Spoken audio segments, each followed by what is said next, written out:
Hello friends, मैं आपका friend advocate Yogesh Kesari एक बार फिर से आप सभी का आपके अपने चैनल बातें विद योगेश में स्वागत करता हूं। फ्रेंड्स, क्या हो अगर आपके सहूलियत के लिए कोई नियम बनाया गया हो और उसी रूल्स का, उसी नियम कानून का मिसयूज़ होने लगे। जी हाँ, हम बात कर रहे हैं इनकम टैक्स एक्ट 1961 के सेक्शन 80 GGC का। इनकम टैक्स एक्ट 1961 कि सेक्शन 80 GGC जो है वो आपको स्क्रीन पे दिखाई दे रही है। आप वीडियो को पॉज करके इसे पढ़ लेना या फिर स्क्रीनशॉट लेकर के रख लेना।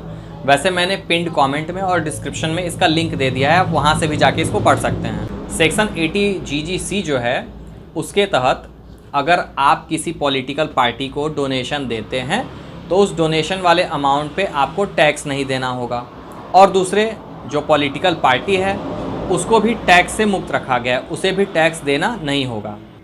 अब आप कहेंगे इस सेक्शन में क्या बुराई है, इसका दुरुपयोग कैसे हो रहा है?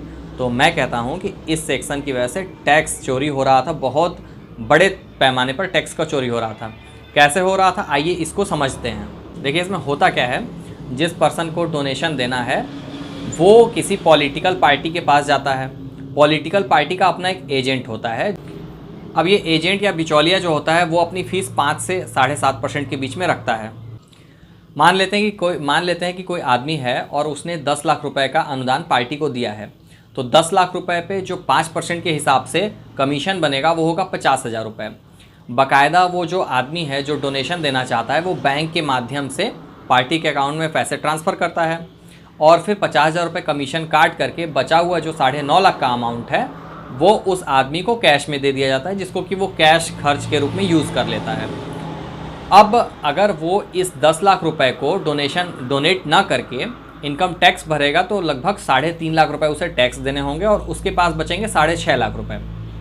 तो 3.5 लाख रुपए की जगह अगर 50,000 रुपये दे करके बाकी सारे पैसे हमारे पास बच जा रहे हैं तो इसमें बुराई क्या है? इसी तरह से ये टैक्स चोरी का धंधा चल रहा था। अब ये मामला जो है वो प्रकाश में तब आया जब 15 फरवरी 2024 को सुप्रीम कोर्ट ने सारे इलेक्टोरल बॉन्ड्स को ही असंवैधानिक घोषित कर दिया। देखिए, शर्त ये भी है कि जिस पॉलिटिकल पार्टी को आप डोनेशन दे रहे हैं वो representative of the people's act 1951 के सेक्शन 29A में रजिस्टर्ड होनी चाहिए।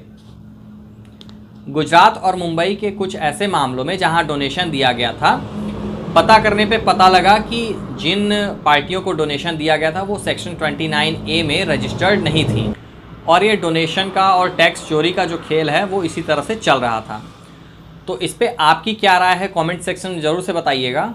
मेरा यही सुझाव है कि गवर्नमेंट जो है टैक्स स्लैब रेट्स हैं उनको और कम करे, ताकि टैक्स चोरी का ये जो मामला है इसमें कुछ कमी आ सके। बाकी अगर चैनल पर नए हैं तो चैनल को सब्सक्राइब कर लियो, जो वीडियो को ज़्यादा से ज़्यादा लोगों को शेयर कर दीजिए। Thank you.